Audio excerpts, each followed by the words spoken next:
पण मग फॉर्च्युनरच का, म्हणजे ती गाडी का? एक फॉर्च्युनर एक अशी गाडी मॅम का तो फक्त व्यावसायिकच घेऊ शकतो आणि ती गाडी म्हणजे नोकरीवाल्यांच्या स्वप्नातही न येणारी गाडी आहे. कारण नोकरीवाल्यांचं स्वप्न 50 लाख ते 60 लाखाचा एखादा फ्लॅट घेणं आणि तोच मुरूपर्यंत नील करणं, ती झाली एक बिझनेसमॅनची, ती नोकरीवाल्याची लाईफ. ती एक नोकरीवाल्याची लाईफ झाली. IT इंजिनिअरिंग काय असेल, डॉक्टर वगैरे ती लाईफ झाली. परंतु बिझनेस एक अशी गोष्ट आहे, त्याची स्वप्न सगळी मोठी असतात. मला वाटतं मला माझं कुटुंब पूर्णपणे लक्झरी ठेवायचं.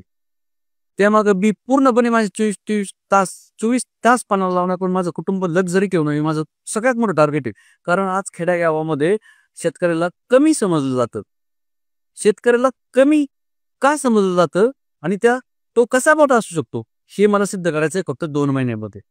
आणि हे माझ्या आसपास तालुक्यामध्ये झालेलंच आहे सगळीकडं. का आपलं महाराष्ट्र भरण्यात जगभरात नाव आहे चव्हाण गोट पंपचं. एकमेव असा प्रकाश चव्हाण एकच व्यक्ती का जो विमानाने 4 वेळा प्रवासच करतो. संपूर्ण व्हिडिओ बघण्यासाठी द सारिका शो या YouTube चॅनलला आत्ताच भेट